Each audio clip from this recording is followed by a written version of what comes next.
In today's episode, I am joined by Ben Sherman, previous UK national champion and currently a big-time vendor, YuGiOh, the best Yugi tuber in his street, with experience in official remote duels and Dino DNA, and Vlad Baranovskis, the mad scientist behind 101 FTKs, who has shown the world the power of Endymion and some rocky FTKs too. Welcome everyone, thank you for coming in for another episode of The Better Meta, and time to discuss remote duels and the future of lockdown YuGiOh. Joe, Mr. YuGiOh himself, can be the authority on this, as he did take part in it. Yeah, I did, with that crazy opening play of IP Masquerena Pass and 2 Miscellaneous Source and a Dinosaur deck, so I'm definitely an authority on anything, aren't I? Normally I'm not that bad. I'm normally a shade better than that. Not much better, but normally a shade better. Yeah, you normally treat yourself to an X3, you know. Yeah. Well, look, listen. If anyone asks, I went X1, which is enough to top a regional. It's good enough to top a 16-man invitational. Top it. So that I'll take that for what it is. But no, in all seriousness, it's quite an interesting. It was quite an interesting thing to get involved with. Obviously, I was absolutely smitten to be involved with anything to do with Konami. Anyway, I mean that's the dream for any content creators that are doing this. So of course, I was more than happy to do it and get involved. It was actually a lot more fun than I was expecting. You know, I thought there'd be a lot more hiccups than there was. It's quite an interesting way to play. It is a little bit surreal, though. I'll be honest with you. Like, you know, I joke about those opening plays I made. So much went wrong in the run-up to that actual match. I've been sat around for hours, and everything was going swimmingly, right up until 2 minutes before I was due to be on stream. And it meant that, like, I felt like I couldn't concentrate. Like, I couldn't really see it. You can see what the other guy is doing on the screen. But they feel so far away from you, and over time I think you get into it a little bit because you do start to feel like they're there. But as a starting point, it was kind of like really, really strange to just sit and watch someone that you know is like nowhere near you. You know, obviously you've got stuff like audio dropping out and things like that, which does happen. You get like crackles and breakups and things like that. But it was a bit of a weird experience. But I mean, I think it'd probably be quite fun to play with your friends almost, but I'm not sure how well it will translate. But I guess time will tell with that one, and I think a bit more practice needs to go into it. Did your experience get better or worse as you carried on playing the matches? Well, I mean, if I hadn't got swifted in game 2, I might be able to answer that one a bit better. But like, in all honesty, the overall experience seemed better as it went on. I think as people got rid of a bit of rust and things like that. But yeah, I mean, I would say it would get better. And I imagine, like, if people have had a few like casual games and stuff with it, and you get used to the concept of watching a screen to see someone's field, like, it's like little interactions that you miss out on, like being able to just pick up a card and read it. Like, let's be honest, right? When you're playing, sometimes you're going to hear a card and you want to know what it does, and you want to read it, and you're looking for certain wording, but you don't want to directly ask someone exactly what a specific sentence says in case you give away a line of play you're going for, right? Like, you do think that kind of step ahead, at least I do, and I'm king of games. So if I'm doing that, you know, that says a lot about what other people are doing. But in all seriousness, like, just seeing other people's cards like in front of you is so different. Like, seeing it on a screen and you're asking them what to say, and then people don't phrase things correctly and stuff like that. So I think it would just take time for people to be a bit more clear. But, like, you know, overall it was a decent experience, I think. What's involved in a remote duel? Okay, so remote duels is kind of like the concept is you're setting it up so your opponent can see exactly what's on your field, and you can see exactly what's on theirs. And to make it as simple as possible, the concept that I think Konami were going with was they would have this Discord server where you could get put into rooms or whatever, or at least arrange the duels from there. And then on your screen, on whatever device you're using, all you would need in theory is a connection to Discord and a way to see each other's stuff, which of course you can do through Discord too. You just set up a camera with a nice clear shot so everyone can see exactly what's going on, and that's essentially it. Then you duel like normal. Obviously you want to keep a reasonable amount of stuff on the screen so you can see that people aren't, you know, like cheating or taking hands under the table and that kind of thing. And then you obviously need to be a bit more wary about which way your hand is tilted and things like that. But overall, it's a pretty simple concept of I set up a camera so that you can see everything that I'm doing. You do exactly the same, and we just play like normal. Yeah. Okay. Vlad, I guess you're the authority on pro level playing for this group. What sort of challenges would you see being faced with remote duels in a competitive scene? So the obvious one in the room is like, you can't really ever tell whether or not your opponent's adding random cards to their hand, and people can just cheat very easily through remote duels just because you're not physically there with your opponent. You never know what your opponent's going to be doing.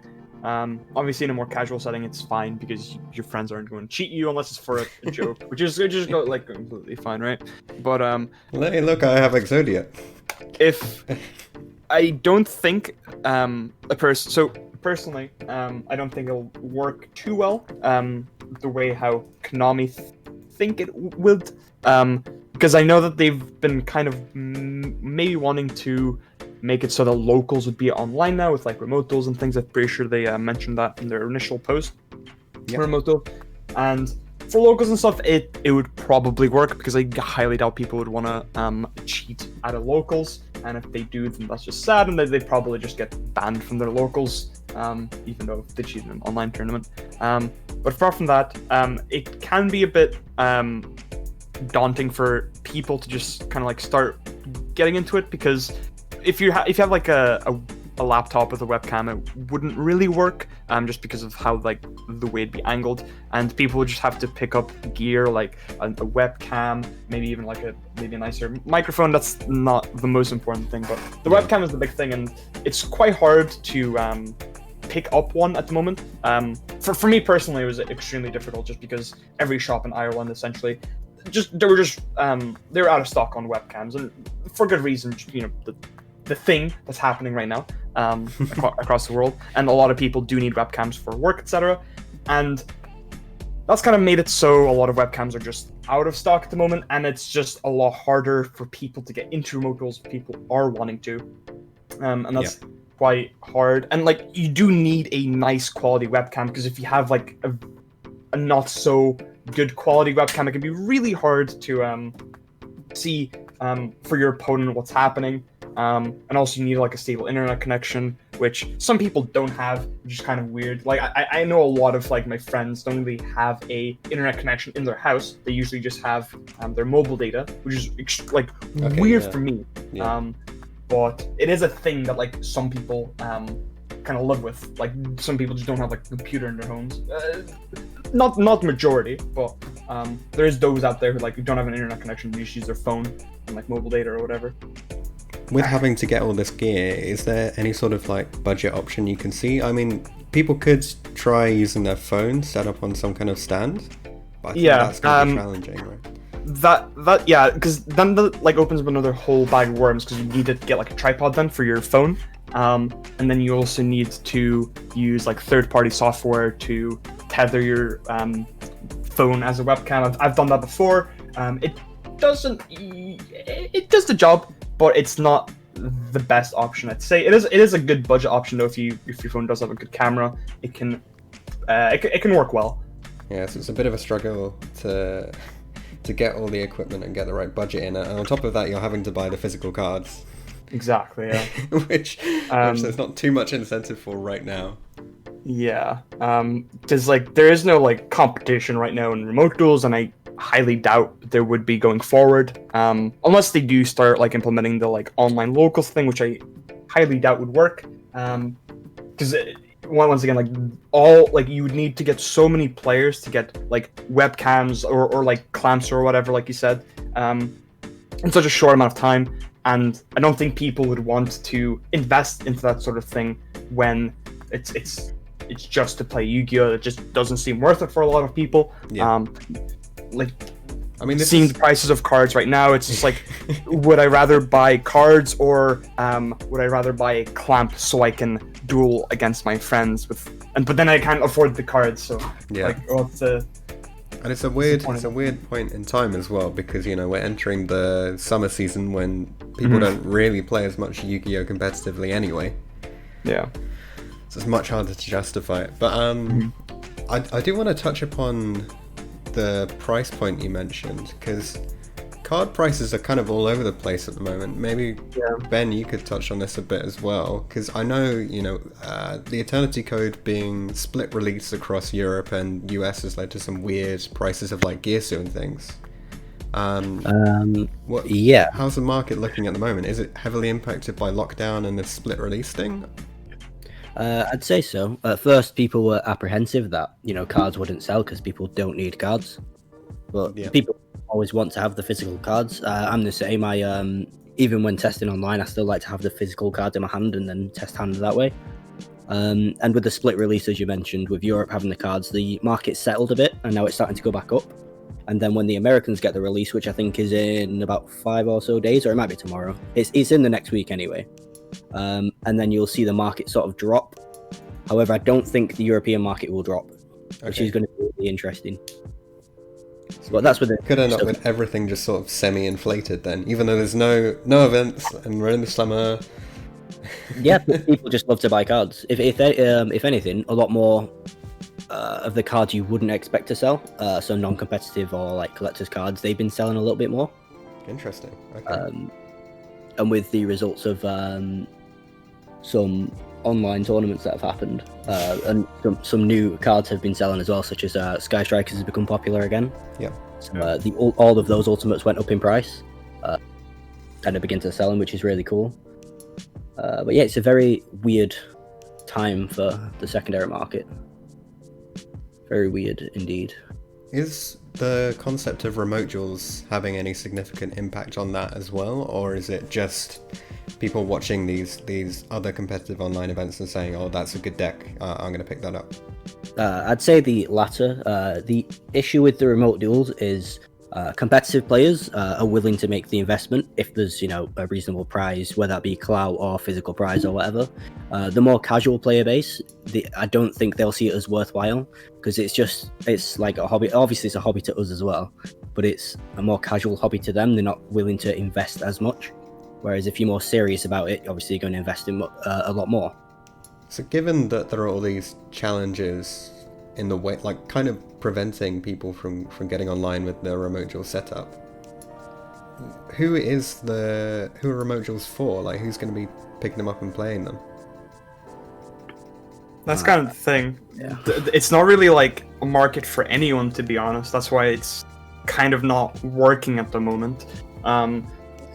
Also, another reason possibly why the official Konami remote duel Discord was like taken away, which is quite sad for me personally, because I had that nice shiny top 32 role in that Discord, and I felt like king of the world. The top 32 Cloud Squad.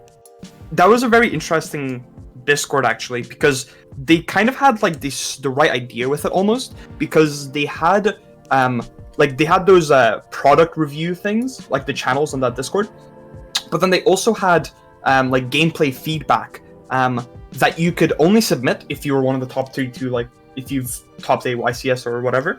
And that was a really interesting concept, I think, because like it made it so that the competitive players could have like a voice, like to Konami officials in that Discord. I know personally I made 1 or 2 posts in that gameplay feedback, basically just begging for Block Dragon to be banned in a very formal way. Do you think they should have something like that in the future? Some way for proven competitive players to openly communicate with Konami directly?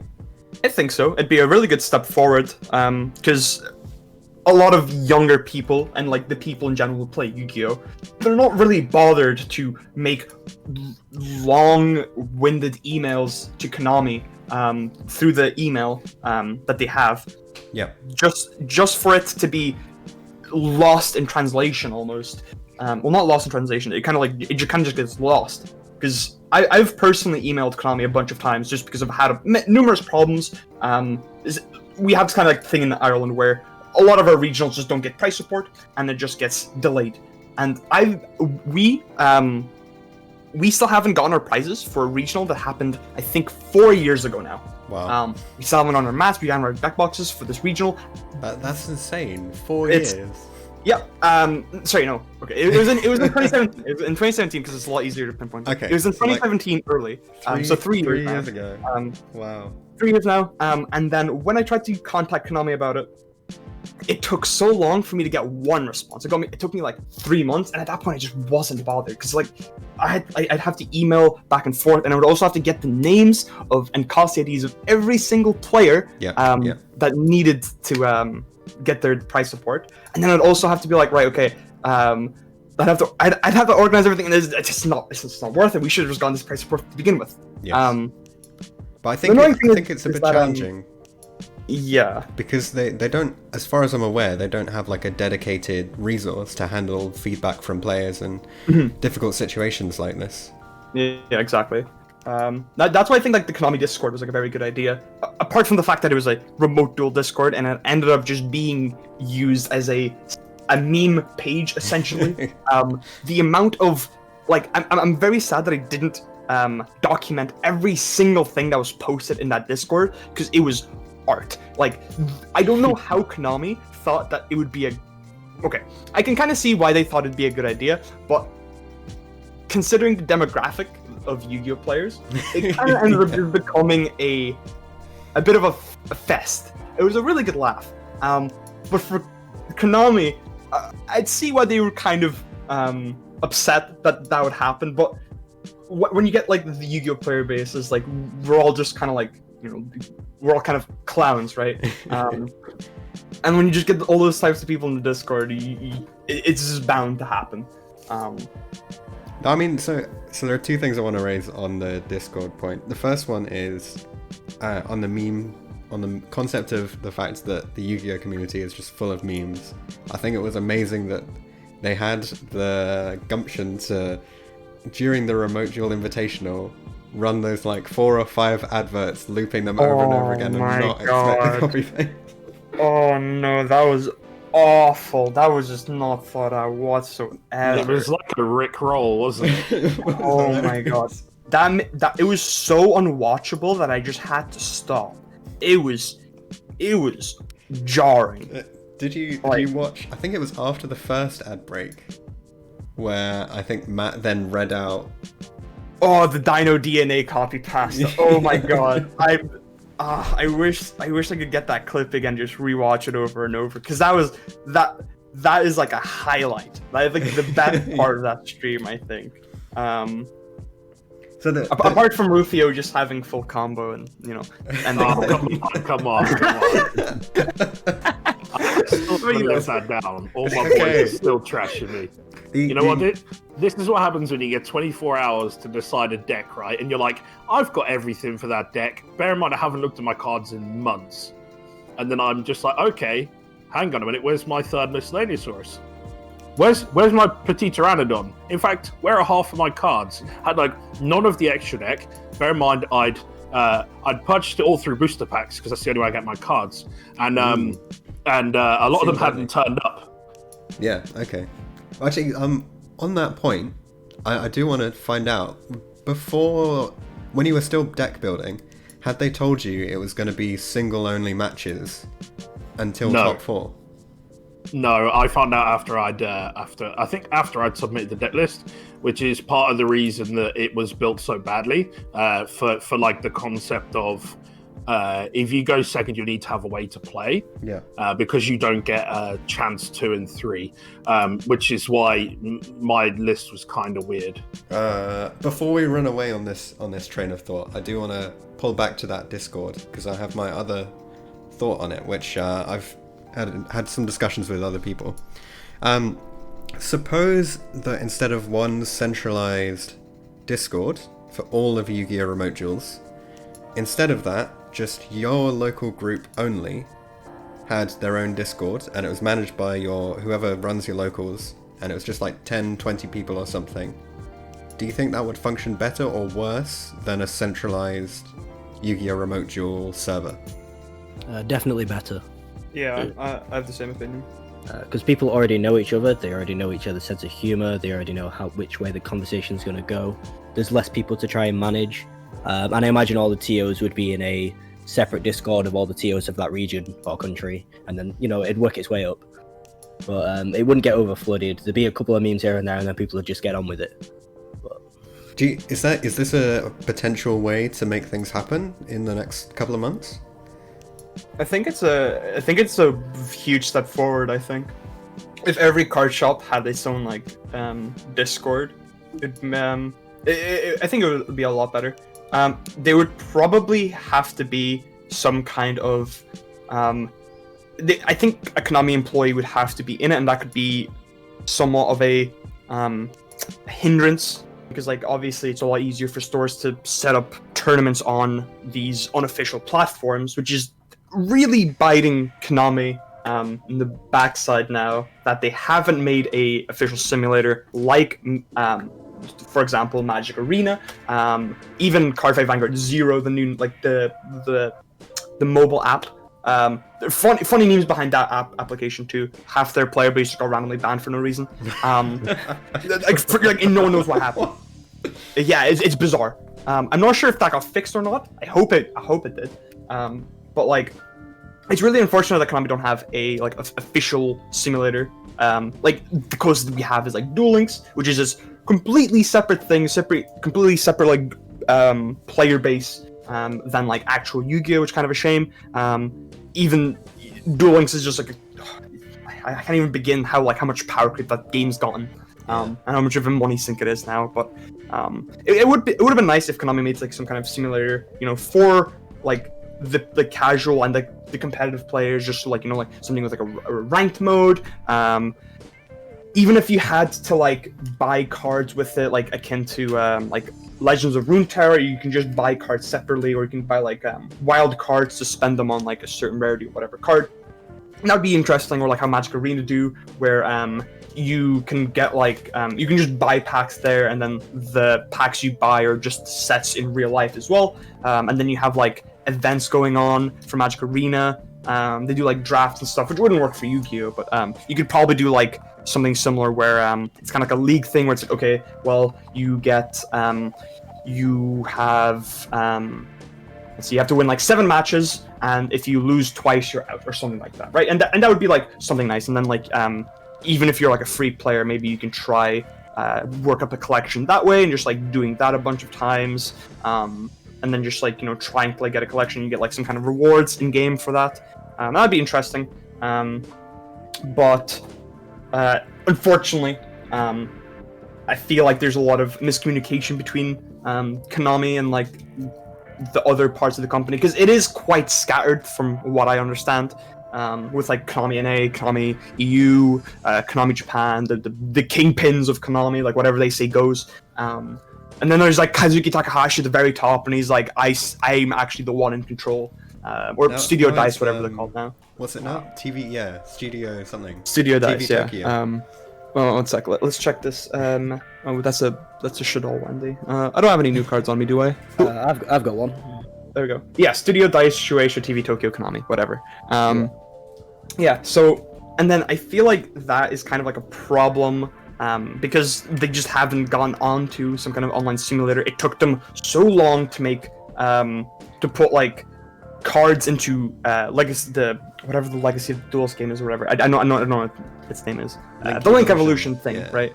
For Switch and Steam, I think. And that was like a nice step forward, that they did put like new cards into that game. But I don't think, at least I don't believe, since then they've put any new cards into that game, even though Adamantipator is out now, Secret Slayers is out now, and Eternity Code is out now. Yeah, the real difficulty with that is it's half trying to provide a digital version of the competitive scene, but it's just always behind. Yeah, that's the problem. It's not like updated enough, and that's a very huge problem. Whereas you have Magic, which just they update regularly. They have patches constantly to fix bugs in the game, like a dedicated team just for Magic Arena, and then just like they add the sets as they go along. They even put the sets up. I'm pretty sure they put the sets earlier up on Arena than they do in real life, and then like you kind of get like there kind of is more incentive to play Arena, like, oh, okay, I want to play with the new cards before the release, and I can do that on Arena. But when you see these other official unofficial simulators, quotation marks, just do so well as they do currently is like absolutely insane. But I don't know. Like, I'm not sure. Like, maybe it could work if Konami made one, but I'm not sure. I don't know. I'm just confused. Like, I think the issue is if Konami tried to make it, because as you said, they've only got one supported format. There's a chance it could cannibalize the main TCG, and they really don't want to do that, since that's obviously, without that they lose the entire business, right? Yeah.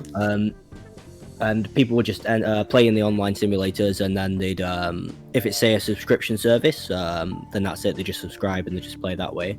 I think people still play physically, as myself, I prefer to play physically. Yeah. But for a lot more of the casuals, where they wouldn't have to go to locals or a friend's house, they probably still would, but they could just play online that way. So I think they really don't want to cannibalize their own business model at the moment. That's the main thing stopping them from making a high quality simulator that simulates the actual card game rather than a different spin-off such as Link. Duel Links, Duel Links even, And Speed Duels. I think as well, like, you've got to take into consideration how would they really make any money. Like, obviously the subscription is like one way of doing it, but how do they?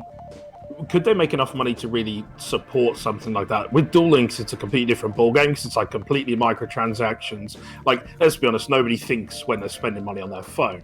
But also because it's such like a vacuum of a format as well, I think it's easier to keep people sort of locked into that. But if you've got like an actual simulation of the real game, it's very hard to get people to want to spend money on that as well as the physical game. Yeah.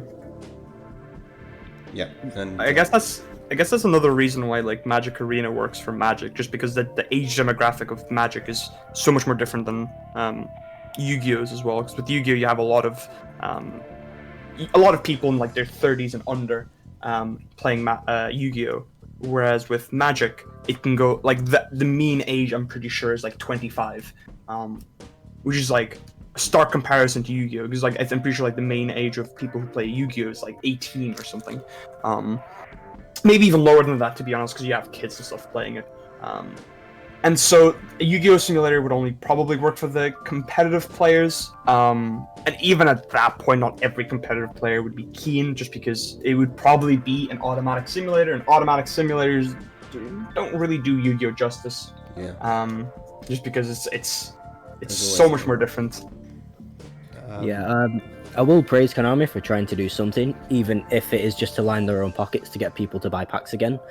But I mean, they are trying. They are, giving something back. Yeah, they need to keep the business going, and it's a novel way to experience the card game. Yeah.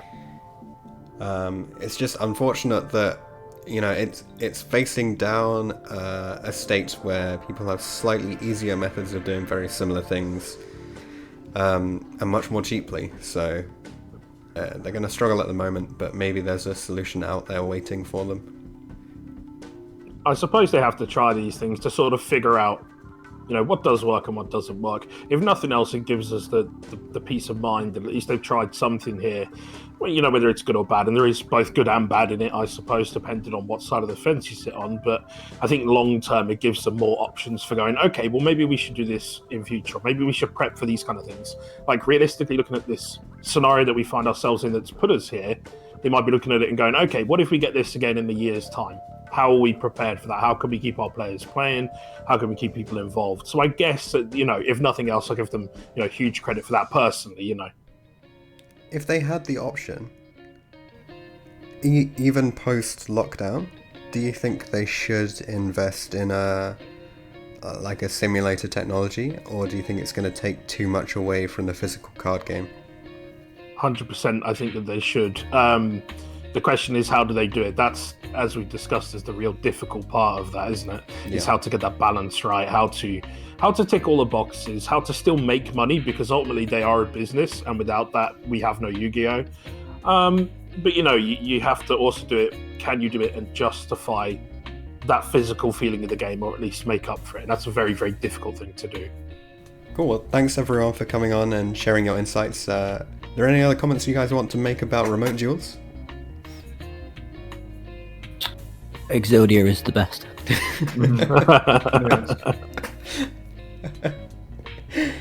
Alright, cool. Thanks for coming on, guys, and we'll see all you viewers in the next video.